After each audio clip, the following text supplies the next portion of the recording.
구약 성경 530면에 제가 가지고 있는 성경은 구약 성경 끝났네요. 구약 성경 530면에 열왕기상 10장 1절부터 13절 말씀입니다. 구약 성경 530면에 열왕기상 10장 1절부터 13절 말씀까지를 제가 한 절 읽고 여러분들 한 절 읽고 교독하며 읽도록 하겠습니다. 열왕기상 10장 1절부터 13절입니다. 스바의 여왕이 여호와의 이름으로 말미암은 솔로몬의 명성을 듣고 와서 어려운 문제로 그를 시험하고자 하여 사람의 이름이 소원이 힘이 많고 뭔가 힘이 많은 누가 약대에 있었더라. 사람을 나와 자기 마음에 있는 다 말하며 솔로몬이 그가 묻는 말에 다 대답하였으니 왕이 알지 못하여 대답하지 못한 것이 하나도 없었더라. 영이 사람은 모든 지혜와 거룩한 분과 그의 상의 식물과 그의 신하들의 좌석과 그의 시종들이 시립한 것과 그들의 관복과 술 관원들과 여호와의 성전에 올라가는 층계를 보고 크게 감동되어 함께 고하되 내가 내 나라에서 당신의 행위와 당신의 지혜에 대하여 들은 소문이 들리사오라. 내가 그 말들을 믿지 아니하였더니 이제 와서 친히 본즉 내게 말한 것은 절반도 못되니 당신의 지혜와 복이 내게 들은 소문보다 더하도다. 복되도다 당신의 사람들이여, 복되도다 당신의 식구들이여, 항상 당신 앞에서 당신의 지혜를 들으리로다. 당신의 하나님 여호와를 송축할지로다. 여호와께서 당신을 기뻐하사 이스라엘 왕위에 올리셨고 여호와께서 영원히 이스라엘을 사랑하심으로 당신을 세워 왕으로 삼아 정의와 공의를 행하게 하셨도다 하고 예, 저가 금백이 talent와 힘이 많은 양분과 옷을 함께 들으니 그와 양이 솔로몬 함께 들으처럼 많은 향품이 다시 오지 아니하였더라. 오빌에서부터 금을 실어온 히람의 배들이 오빌에서 많은 백단목과 보석을 운반하여 오매 왕이 백단으로 여호와와 왕국이 난간을 만들고 또 노래하는 자를 위하여 수금과 깃발을 만들었으니 같은 백단목은 전에도 온 일이 없었고 오늘까지도 본이 못하였더라. 같이 읽습니다. 솔로몬 왕이 왕의 규례대로 스바의 여왕에게 물건을 준 것 외에 또 그의 소원대로 구하는 것을 주니 그가 그의 신하들과 함께 본국으로 돌아갔더라. 아멘. 우리 서로 인사 나누고 말씀 나누겠습니다. 사랑하고 축복합니다. 위대한 성가를 많이 작곡하였던 하이드는 훌륭한 음악들을 많이 작곡했었습니다. 그리고 하루는 어떤 사람이 하이든에게 이렇게 물었습니다. 당신은 그 놀라운 음악을 작곡하는 영감을 어디서 얻습니까? 라고 질문을 하자 하이든이 이렇게 대답을 합니다. 나는 기도할 때마다 하나님이 내 삶의 주인이십니다. 하나님이 내게 지혜를 주셔서 내가 아름다운 음악을 작곡하게 되면 이것은 하나님의 영광을 위해서 작곡한 것이며 하나님의 영광을 위해서 이 음악을 주님 앞에 드릴 것입니다. 라는 기도를 드립니다. 라고 이야기했다고 합니다. 그가 작곡한 곡 가운데 유명한 곡은 다른 것이 아니라 천지창조라고 하는 그러한 곡입니다. 창세기와 존 밀턴의 신라곤을 근거로 하여서 작곡한 천지창조가 오스트리아 빈에서 공연되어질 때 이 하이든이 몸이 아파서 관객석 맨 뒤쪽에 앉아서 이 공연을 함께 했어야 됐다고 합니다. 연주가 끝났을 때 수많은 사람들은 기립을 하여서 일어서서 박수를 치며 지휘자를 칭송하고 또한 연주하였던 모든 연주자들에게 칭송하는 그러한 모습을 보게 됩니다. 그때 지휘자들은 청중의 박수 소리를 잠시 사그라들게 하고 나서 뭐라고 이야기하냐면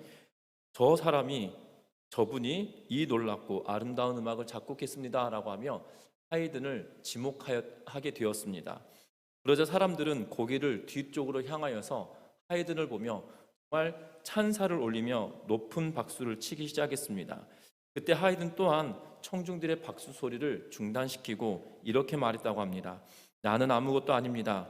그분이 모든 것입니다. 이 모든 것은 하늘로부터 온 것입니다.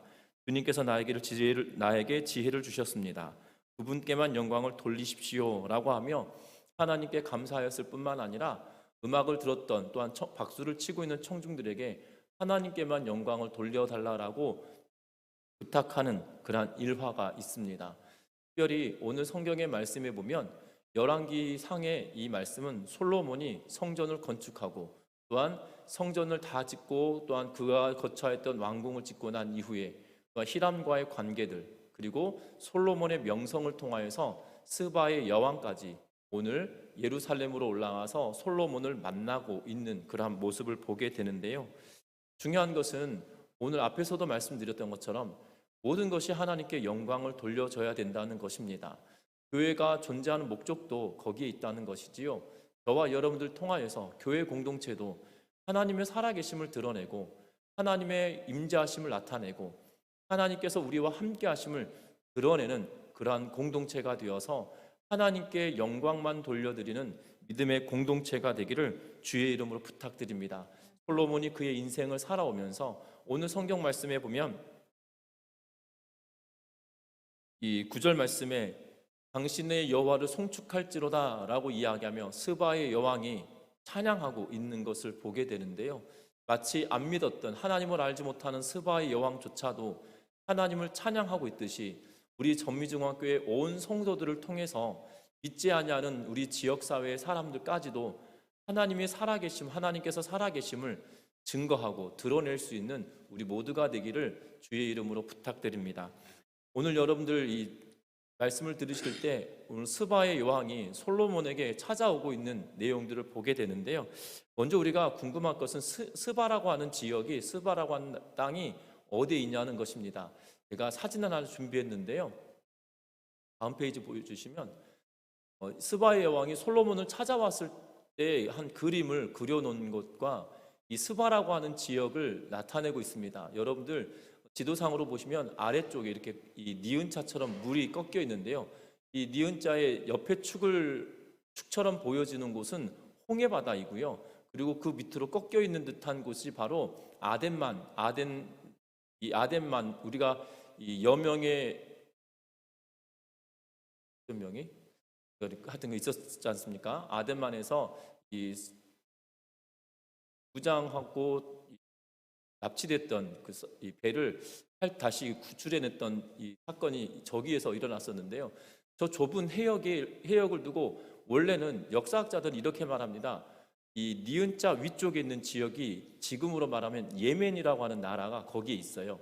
그런데 예멘이라고 하는 나라가 거기 있는데 그래서 예멘의 나라를 중심으로 시바라고 불려지는 그 나라가 거기 있었을 것이다라고 말합니다.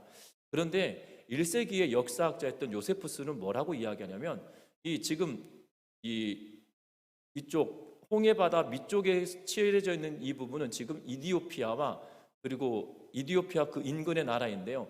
여러분들 글씨가 하나 보이는지 모르겠습니다. 이 밑에 보면 화살표처럼 되어 있는 것이 악숨이라고 불려지는 지역이 하나 있는데요. 이 악숨이라고 하는 지역도 스바 땅, 다시 말하면 이 다른 발음으로는 시바라고 불려지기도 하는데요. 그 지역이 이곳에 있었다라고 1세기에 요세푸스는 증언을 하고 있습니다. 그런데 아마 그 후대 역사학자들은 이 고고학으로 발견된 지역을 통해서 보면 이 예멘이라고 하는 나라에 있는 그 땅에서 많이 발굴되기 때문에 아마 1세기에 살았던 요세푸스가 잘못 증언한 것 아닌가라고 생각들을 하고 이렇게 주장을 하는데요. 제가 생각할 때는 반대일 것 같다는 생각이 들어집니다. 왜냐하면 저 해협이 굉장히 좁은 해협입니다. 그래서 이 호르무즈라고 불려지는 저 해협인데요. 이쪽과 저쪽이 가까워서 이쪽에 있는 시바 땅에서 이쪽을 통치하지 않았겠나라는 생각이 들고 특별히 이디오피아의 악숨이라고 하는 부족들은 지금도 이디오피아의 사람들은 본인들이 솔로몬의 후예다라고 여기고 있다는 사실이죠. 그리고 놀라운 것은 이 아프리카 지역에 북아프리카로 분류되어지는데요. 이 지역의 이디오피아는 놀랍게도 개신교 인구가 굉장히 많은 나라이기도 합니다. 그러니까 유일하게 이 이디오피아만 개신교 인구가 굉장히 많은 지역이에요.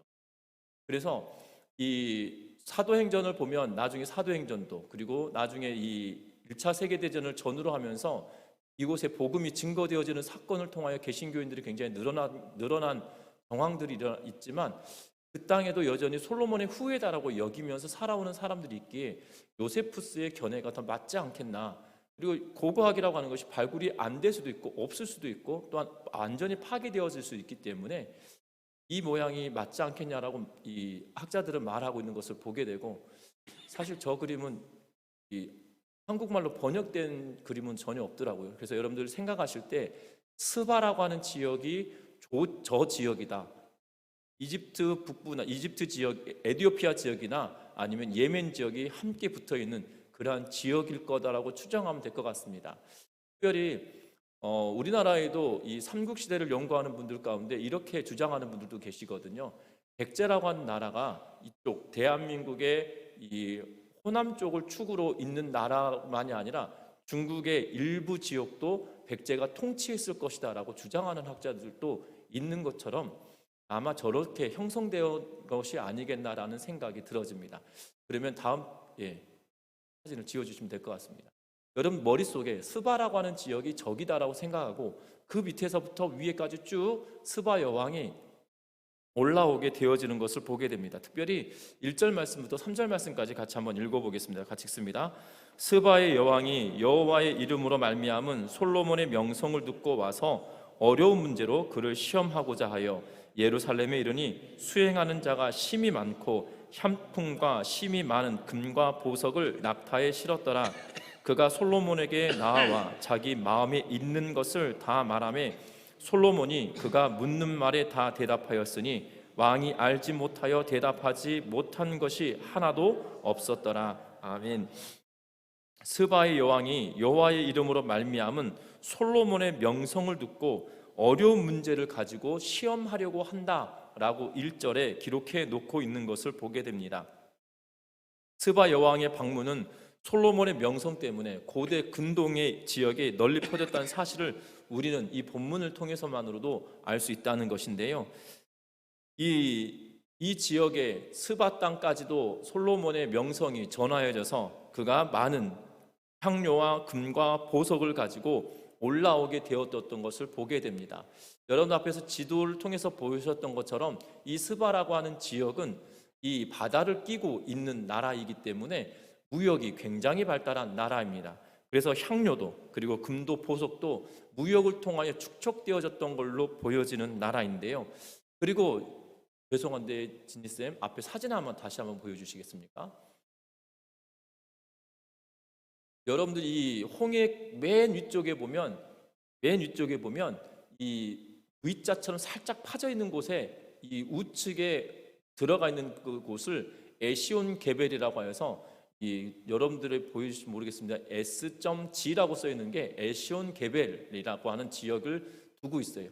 그곳에 지금 이 솔로몬이 히람의 힘을 빌려서 그곳에서 배를 건조하고 무역을 시작하고 있는 것을 보게 되거든요. 모세가 이쪽으로 모세가 아니죠. 이 솔로몬이 에시온 게벨에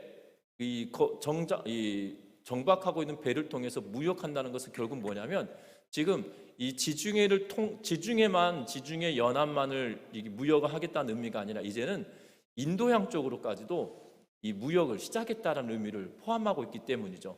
그러면 스바의 여왕이 차지하고 있던 이 지역에서도 무역이 활발하게 발달했는데 어떻게 보면 경쟁 관계가 아니겠나 싶은 생각이 들어집니다. 그래서 솔로몬의 무역을 통해서 스바 여왕도 이 협력을 하든지 아니면 대적하든지 둘 중에 하나를 했어야 될 정치적인 상황처럼 여겨지는데요.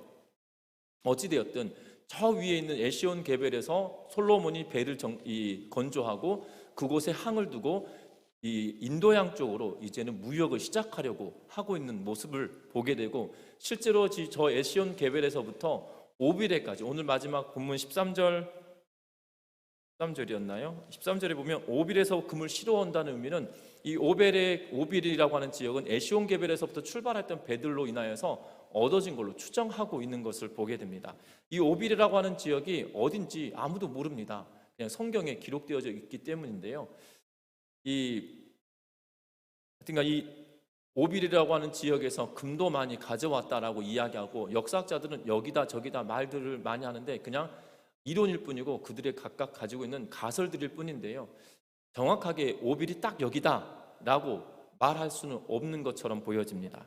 하여튼 간에 이 무역이, 솔로몬의 무역도 시작되어지고, 무역을 하다 보니 솔로몬의 명성도 들려졌고, 또한 경쟁 관계일지 협력 관계로 바꿔야 될지 이것까지도 생각을 하고 스바의 여왕이 지금 솔로몬에게 올라오고 있다는 거죠. 그런데 그 마음속에 뭐라고 하냐면, 어려운 문제를 가지고 와서 정말 저 사람과 함께 협력을 해야 될 존재인지, 아니면 이 들렀던 명성보다 못한 존재이면 전쟁을 치러서라도 이 무역을 협력할 것이 아니라 적대 관계로 가야 될 것인지, 여러분들 잘 보셔야 될 것은 이 호르무즈 해협에 이 지금 딱 들어와 있는 그러한 상황이기 때문에요, 그곳을 지나야만 솔로몬의 배가 그곳을 지나야만 무역을 할 수 있는 그런 상태이죠. 그래서 거기를 통제하고 막아버리든지 아니면 협력해서 그곳을 열어두든지 둘 중에 하나를 해야 되는 그러한 상황이기 때문에 스바의 여왕은 굉장한 고민과, 또한 본인들이 어떻게 해야 될 것인지에 대한 국가적인 대사의 문제를 가지고 친히 올라오고 있다라고 생각하시면 될 것 같아요. 그냥 명성 때문에만 올라왔다라고 여기기보다도 스바의 여왕은 지금 정치적으로 이 본인들의 국가적인 문제의 대사를 놓고 직접 오고 있는 모습이죠.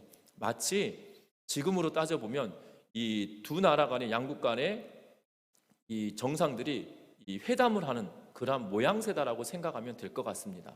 마치 북한의 김정은과 트럼프가 만나는 그런 모양새라든지, 아니면 조금 있으면 이 바이든 대통령이 한국에 방문한다고 하는데 양국 간의 정상들이 만나는 그러한 모습이다라고 생각하시면 될 것 같아요.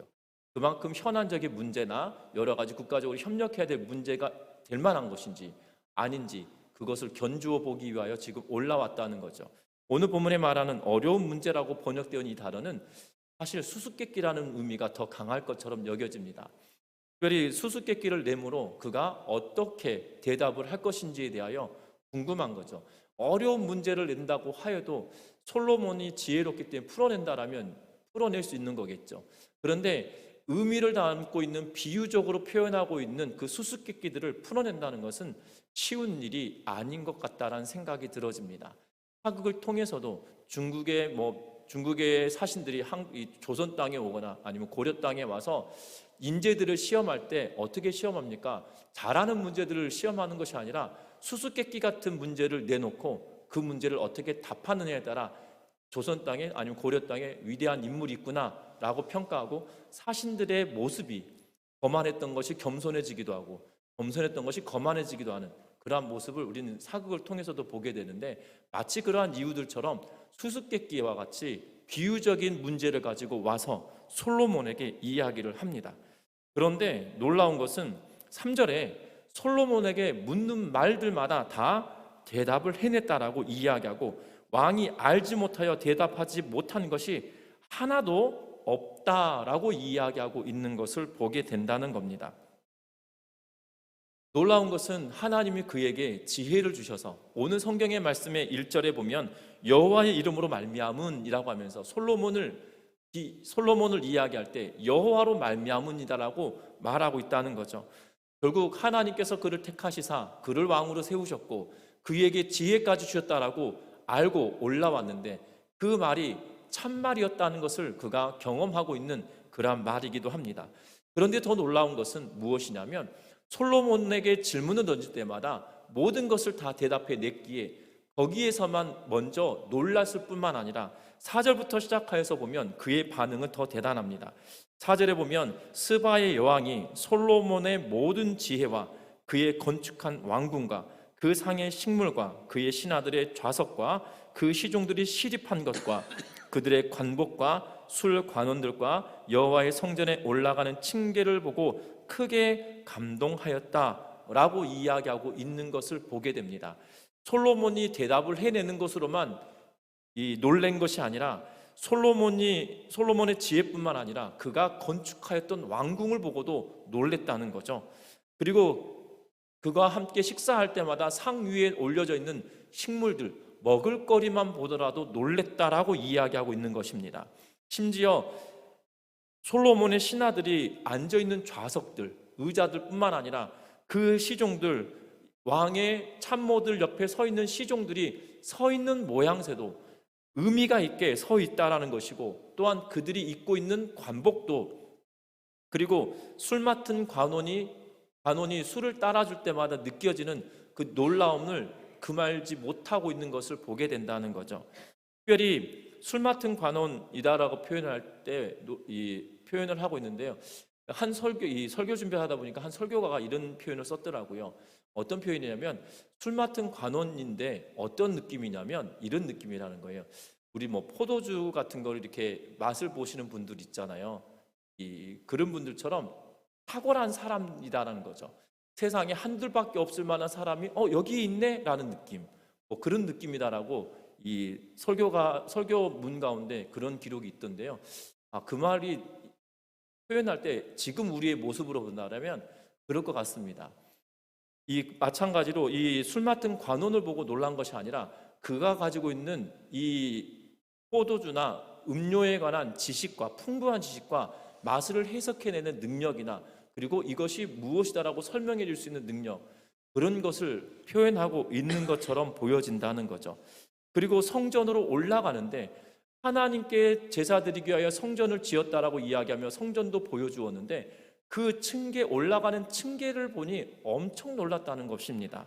그 모든 것에 감동이 되었다라고 성경은 이야기하면서 6절 말씀에 뭐라고 그가 고백하고 있냐면, 6절 말씀을 같이 한번 읽어보겠습니다. 왕께 말하되 내가 내 나라에서 당신의 행위와 당신의 지혜에 대하여 들은 소문이 사실이로다. 아멘. 여러분들, 소문이라고 하는 것이 생각보다 크게 들려질 때가 더 많습니다. 제가 대학 다닐 때 집에 전화를 하면 저희 어머니가 이렇게 전화를 받으면, 내가 뭐 목소리가 안 좋거나 감기가 와서 목소리가 안 좋으면 저희 어머니가 목소리가 안 좋다, 뭐 감기 걸렸냐 물어보면 감기가 조금 걸려서 목이 좀 안 좋다라고 이야기합니다. 그리고 그 통화를 듣고 있던 할머니는 영승이가 어디가 안 좋다더냐, 그러면 감기 걸렸대요 라고 이야기하시는데, 할머니가 나중에 저랑 이야기할 때는 너 엄청 아팠다면서야 라고 이야기하시거든요. 그러니까 소문이라고 하는 게 그렇게 바뀌는 거예요. 내 관심사에 따라 말이 뻥튀기가 되어지는 거죠. 사실 심히 아픈 적이 한 번도 없습니다. 근데 감기 때문에 좀 감기 걸렸어요. 그러니까 감기가 엄청 아팠다라는 걸로 뻥튀기게 되는 것이 소문이잖아요. 그러니까 이 스바의 여왕도 소문을 들었기 때문에 그 소문이 생각처럼 솔로몬이 그렇게 대단해라고 생각하고 왔는데, 그가 들었던 것보다 더 대단한 그러한 모습을 보았다는 거죠.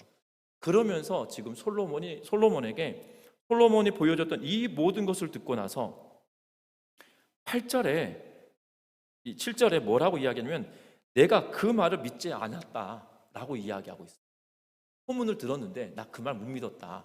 그런데 직접 와서 보니 그 소문은, 당신을 만나보니 그 소문은 당신의 능력의 절반도 못 미친다 라고 고백하면서 무엇을 하냐면, 8절 말씀 같이 한번 읽어보겠습니다. 8절 말씀입니다. 같이 읽습니다. 복되도다 당신의 사람들이여, 복되도다 당신의 이 신하들이여, 항상 당신 앞에 서서 당신의 지혜를 들음이로다. 아멘. 오늘 이 솔로몬의 지혜로 말미암아 백성들을 칭송하고 있는 것을 보게 됩니다. 스바의 여왕은 솔로몬의 지혜뿐만 아니라 궁정의 모습, 그리고 서 있는 사람들의 모습, 시종들에 이르기까지 그들의 관복과 모습과 또한 음료와 식탁에 차려져 있는 음식들까지를 보면서도 놀랬을 뿐만 아니라 감동되었고, 솔로몬에게 직접 물었던 모든 지혜들에 대하여 들었을 때에 소문은 당신을 직접 만나보니 소문은 절반밖에 되지 않았다라고 이야기할 만큼 칭찬하고 있으며, 그것으로 인하여 백성들에게 칭송하는데 뭐라고 칭송하냐면, 당신들은 복받은 사람들이다 라고 이야기하고 있는 거죠. 당신들이 정말 복받은 사람들이다, 솔로몬의 지혜를 직접 들을 수 있다니 정말 놀랍다 라고 이야기하고 있는 것을 보게 됩니다. 여러분들, 이 칭찬은 단순히 솔로몬이 가지고 있는 능력 때문일까요? 결단코 그렇지 않다는 거죠. 솔로몬은 열왕기상 3장에 우리가 이미 보았는데요, 3장 7절부터 10절까지 말씀을 통해서 보면 솔로몬은 왕이 오른 후에 하나님께 제사를 지냅니다. 기브온 산당에서 제사를 지내며 일천번제를 드립니다. 하나님께서 그에게 내가 너에게 뭐 해줄까? 라고 질문할 때 솔로몬이 이렇게 대답했습니다. 뭐라고 말하냐면 나의 하나님 여호와여, 주께서 종으로 종의 아버지 다윗을 대신하여 왕이 되게 하셨사오나 종은 작은 아이라 출입할 줄 알지 못하고 주께서 택하신 백성 가운데 있나이다. 그들은 큰 백성이라 수요가 많아서 셀 수도 없고 기록할 수도 없사오니 누가 주의 이 많은 백성을 재판할 수 있사오리이까? 듣는 마음을 종에게 주사 주의 백성을 재판하여 선악을 분별하게 하옵소서. 솔로몬이 이것을 구하매 그 말씀이 주의 마음에 든지라 라고 이야기하며 솔로몬이 이렇게 말해요. 하나님, 당신이 나의 아버지 다윗을 이어서 왕이 되게 만들어 주셨는데 나는 미약한 사람입니다. 백성들 가운데 하나와 같은 존재입니다 라고 겸손히 말합니다. 그러면서 이스라엘 백성들은 숫자도 많고 사람도 많은데 그들을 재판하려니 두렵습니다 라고 말하고 있는 거죠. 그래서 그들의 말을 들을 수 있는 마음을 주시고 선악간에 분별할 수 있는 지혜를 주십시오라고 그가 하나님께 고백하였던 것을 우리는 기억합니다. 그랬더니 하나님께서 그에게 뭐라고 말씀하십니까? 내가 너에게 지혜를 주겠다라고 이야기할 뿐만 아니라 지혜뿐만 아니라 명성도 부도 허락하여 주겠다라고 약속하시죠. 중요한 것은 하나님의 약속의 결과물이라는 사실입니다. 솔로몬이 뛰어난 존재일 수 있을 것입니다. 그러나 그가 스스로 고백한 것을 통해서 보면 겸손한 모습도 있지만 하나님께서 그에게 부어주신 지혜가 놀라울 수밖에 없었다는 사실이죠. 중요한 것은 교회 공동체도 마찬가지입니다. 하나님께서 저와 여러분들에게 하나님께서 부어주시는 지혜가 있다는 거고 하나님께 지혜를 구할 때 지혜를 주시겠다라고 야고보서를 통하여서 우리에게 약속해 주고 계시다는 사실입니다. 그러하기에 지혜의 근본이시고 지식의 근본이신 하나님께서 저와 여러분들이 하나님께 구하고 나아갈 때마다 부어주시는 은혜를 경험하고 체험하는 은혜가 있기를 주의 이름으로 부탁드립니다. 그래서 이 스바 여왕은 고백합니다. 당신의 백성들이 복되다. 여러분들은 복된 것입니다. 솔로몬의 지혜를 직접 들을 수 있다는 것이 얼마나 놀라운 일입니까? 라는 것이지요. 제가 고등학교 다닐 때 이 EBS 강의를 들으면서 그것이 참 부러웠던 것이 있었어요. 뭐라고 하냐면 이 서점 가가지고 책을 딱 사보면 뭐 저자 직강 뭐 이런 거 보면 사실 저자 직강을 들어본 적이 잘 없거든요. 왜냐하면 이 목포에서 이 책을 쓴 사람이 직접 강의해 준 적은 잘 들어보지 못하기 때문이죠. 저자 직강을 들었던 경우 저희 고등학교 독일어 선생님이 저희 교과서를 써가지고 저자 직강을 듣는 경우는 있었지만 그렇다고 해서 뭐 대단하게 독어 실력이 늘었냐? 그건 제 독어 실력이 늘었냐? 저자 직강에도 늘질 않았으나 굉장히 부러웠던 경우들이 있었던 것 같아요. 뭐 어려웠던 과목들, 뭐 국어니 영어니 수학이니 뭐 내노라는 이름만 들으면 알만한 이 선생님들의 강의를 직접 듣는다는 것이 뭐라고 그러지? 접할 수 없는 것이기 때문에 부러워했던 것, 그런 것처럼 마치 여기에 지금 솔로몬에게 시바 여왕이 백성들에게 말하는 것은 그런 거죠.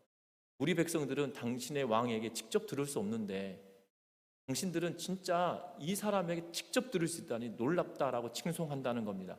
그 근거는 누구로부터 온 거라고요? 하나님께로부터 왔다는 사실이죠. 그러하게 저와 여러분들도 하나님께로부터 주신 지혜로 이 땅을 삶을 영위해가는 은혜가 있기를 주의 이름으로 부탁드립니다. 우리가 미련해 보일 수 있습니다. 때로는 우리가 연약해 보일 수 있습니다. 그런데 지혜와 지식의 근본이신 하나님께서 우리를 들어서 사용하시면 하나님은 놀랍게 이루어 가신다는 걸 기억하면서 저와 여러분들 통하여 하나님이 저와 여러분들 주변의 인물들에게 칭찬하시는 은혜를 경험하게 된다는 것을 경험하는 우리 모두가 되기를 주의 이름으로 부탁합니다. 뿐만 아닙니다. 이 스바 여왕이 솔로몬의 백성들에게만 칭송하고 있는 것이 아니라 9절 말씀도 같이 한번 읽어봅니다. 9절의 말씀입니다. 같이 읽습니다. 당신의 하나님 여호와를 송축할지로다. 여호와께서 당신을 기뻐하사 이스라엘 왕위에 올리셨고 여호와께서 영원히 이스라엘을 사랑하심으로 당신을 세워 왕으로 삼아 정의와 공의를 행하게 하셨도다 하고 아멘. 오늘 성경에 보니까 솔로몬의 모습을 통하여 지금 스바의 여왕이 하나님을 찬미하고 칭송하고 있는 송축하고 있는 모습을 기록하고 있는 것을 보게 됩니다. 비록 스바의 여왕은 이방인입니다. 그런데 하나님께서 솔로몬을 택하시고 그에게 지식을 주셨다는 이유로 백성들을 행복하게 하고 공의와 정의를 세우기 위하여 열심을 내고 있는 그 모습 하나로만으로도 하나님께 찬양하고 있는 모습을 보게 된다는 거죠. 하나님께 찬양하고 있는 스바의 여왕의 모습을 보게 된다는 겁니다. 여러분들 기억할 것은 하나님께서 저와 여러분들을 사용하실 때 믿지 아니하는 자들에게까지도 하나님은 영광받기 합당하실 존재로 만들어 가신다는 사실이에요. 저와 여러분들 기억하셨으면 합니다. 마태복음 13장에 보면 천국의 비유를 여러 가지로 묶어서 기록하고 있는 걸 보게 됩니다. 첫 번째 13장에 등장하는 마태복음 13장에 등장하는 첫 번째 비유에 길가에 뿌려진 복음에 대해서 이야기하는데요. 그곳의 새는 악한 존재를 이야기합니다. 악한 존재를 이야기하고 있거든요. 그래서 13장 전체를 보면 13장 전체에 기록되어져 있는 새는 결국 악한 것으로 해석할 수 있는 근거가 제시되거든요. 그런데 13장 중심쯤 가면 뭐라고 이야기하냐면 천국은 겨자씨와 같은 거다. 겨자씨가 땅에 뿌려짐에 그것이 씨가 싹이 트고 우미 트고 자라서 나무가 되어지고 심지어 새가 그곳에 깃드느니라 라고 성경에 기록하고 있는 것을 보게 되죠. 악한 영, 사단이라고 말할 수 없으나 복음 가운데 믿지 아니하는 자들까지도 대적자들도 그 그늘 아래 때로는 그 나무가지에 깃들어서 공생하게 되어지는 것에 대하여 말하고 있는 것을 보게 되죠. 교회 공동체의 능력은 여기에 있다는 것이에요. 믿지 아니하는 사람들까지도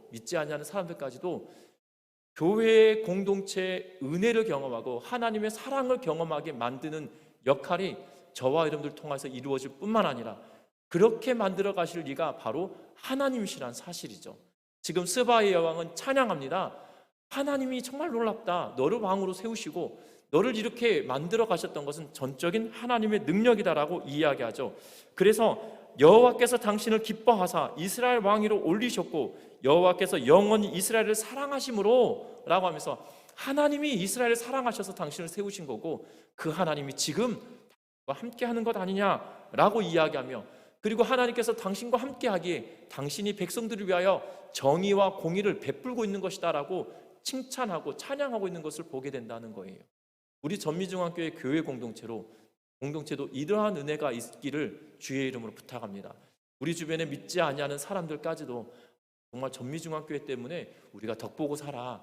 전미중앙교회 때문에 우리가 참 교회가 있어서 고마운 일인 것 같아 라는 소식을 듣고 그렇게 고백을 할 수 있는 하나님의 사랑이 그만큼 증거되어지고 넓어져 갈 수 있는 은혜가 저와 여러분들 통해서 이루어지기를 주의 이름으로 부탁드립니다. 중요한 것은 이게 쉽지 않을 수 있습니다. 왜냐하면 하나님께 지혜를 구하고 성령의 인도하심에 전적으로 의지하며 살아갈 때 가능한 일이거든요. 솔로몬처럼 1000번의 번제를 드리며 하나님께 매달려서 구하면 좋겠으나 솔로몬은 왕이기 때문에 번제를 1000번이나 드릴 수 있는 능력을 가지고 있었던 존재이죠. 뿐만 아니라 예수님께서 이 땅에 오시고 십자가에 죽으시고 부활하시고 난 이후에 그런 의미의 번제는 의미가 없거든요. 그러나 예수 그리스도의 힘을 의지하여 우리가 예수 그리스도의 이름으로 하나님께 간구하고 나아갈 때 우리에게도 은혜 주시고 능력 주실 것을 기대하며 나아가는 은혜가 있기를 주의 이름으로 부탁드립니다. 말씀을 맺으려고 합니다. 하나님의 은혜를 그렇게 경험하고 난 이후에 지금 스바의 여왕은 왕에게 예물을 드리고 또한 왕에게 드리는데 금 100달란트와 향품과 보석을 솔로몬 왕에게 줍니다. 그리고 솔로몬은 이 스바의 여왕에게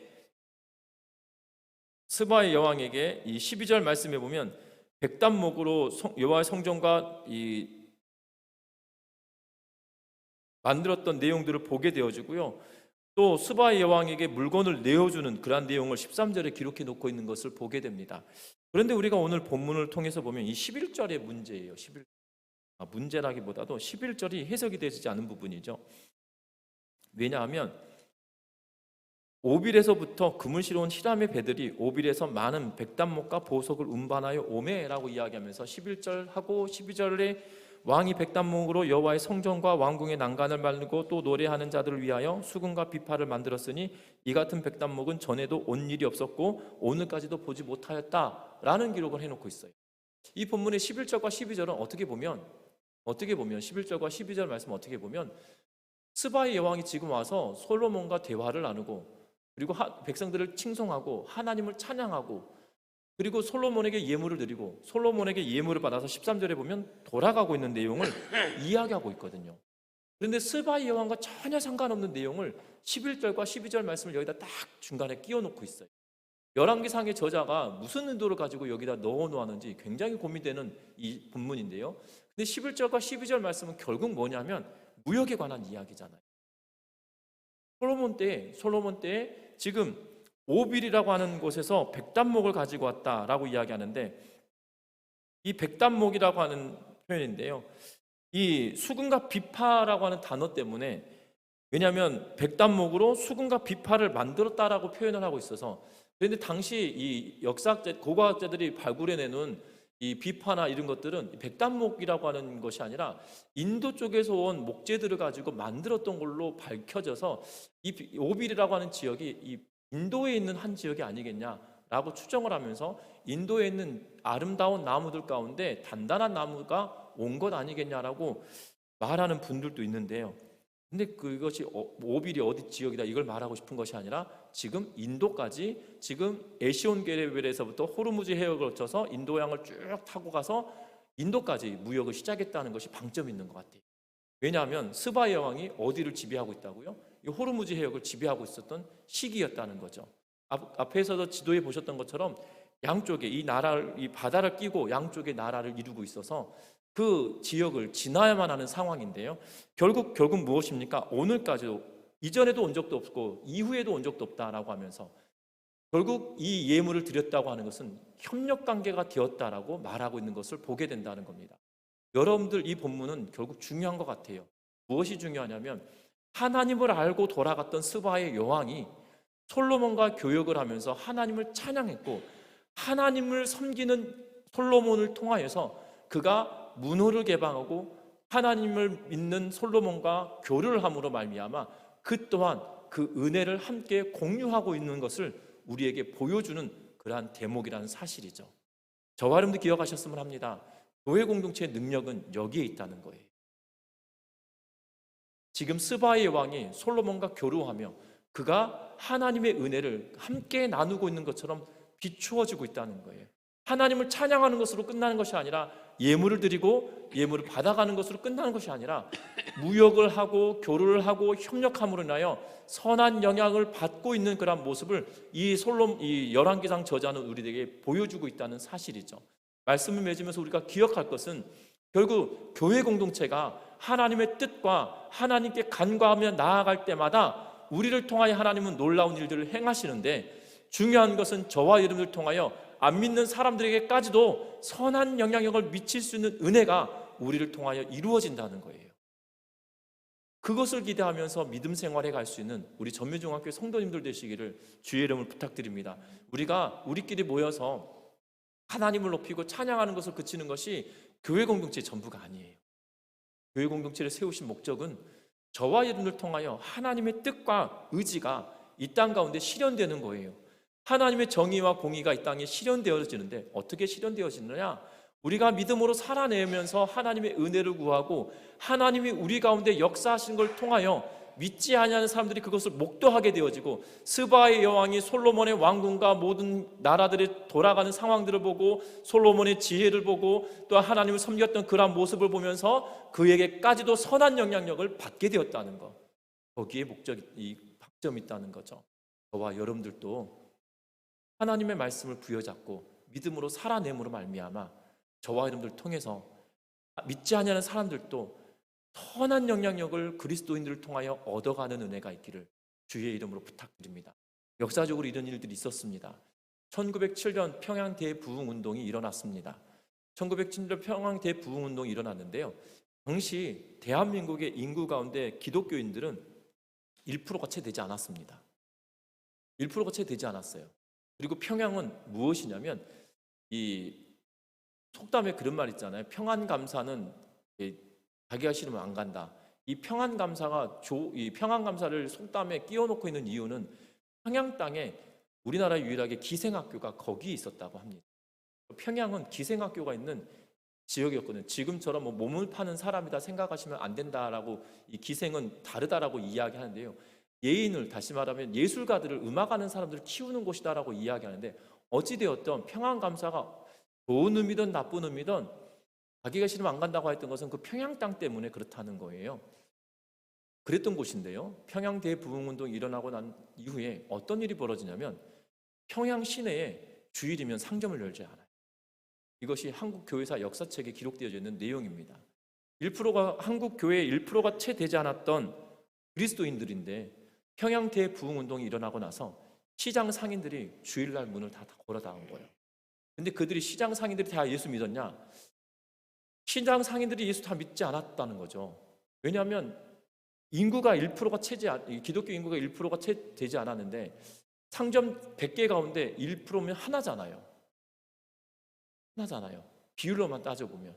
그래서 평양의 부흥 사건으로 말미암아, 부흥 운동으로 인하여서 평양의 시장에 주일을 지키고 주일을 쉬는 일들이 일어나기 시작했다는 거예요. 우리 과거에 여러분들 기억하십니까? 그 영향력이 60, 70년대, 80년대 초반까지 신앙생활을 했던 분들이 주일날 문을 걸어 잠그고 예배드리는 그런 모습이 우리는 굉장히 쉽게 경험했었잖아요. 그런데 지금은 뭐 예수 믿는 주인이더라도 뭐 주일날 이 일을 계속하고 이 영업을 하는 것들은 그냥 뭐 당연지사로 우리가 보게 되는데, 과거 이 초대교회, 한국 초대교회는 그러한 영향력이 있었다는 거예요. 마찬가지로 지금도 뭐 주일날 영업장을 연다 만다, 이것이 옳다 그르다를 말하고 있는 것이 아니에요. 중요한 것은 1%가 채 되지 않았던 그리스도인들이 선한 영향력을 미쳤기 때문에 평양 땅을 바꾸었다는 거죠. 우리도 마찬가지라는 거예요. 우리가 하나님의 말씀에 성령에 사로잡혀 우리가 하나님 말씀을 순종하고 지키며 살아가면 우리를 통하여 하나님은 선한 영향력을 이 지역사회에 드러날 줄 믿습니다. 이것이 하나님의 역사이고 하나님의 일하심이라는 거예요. 우리 전민중학교 성도님들이 정말 하나님의 말씀을 부여잡고 말씀을 지키고 순종하려고 하는 몸부림이 우리 가운데 일어날 때 우리를 통하여 하나님의 살아계심과 하나님의 역사하심을 저와 여러분들 통하여 드러나게 될 줄 믿습니다. 그래서 우리 전미중학교를 통해서 안 믿는 사람들도 선한 영향력을 경험하고 하나님을 칭송하며 하나님께로 나아올 수 있는 기대함을 경험할 수 있는 우리 공동체가 되기를 주의 이름으로 부탁드립니다. 기도하겠습니다.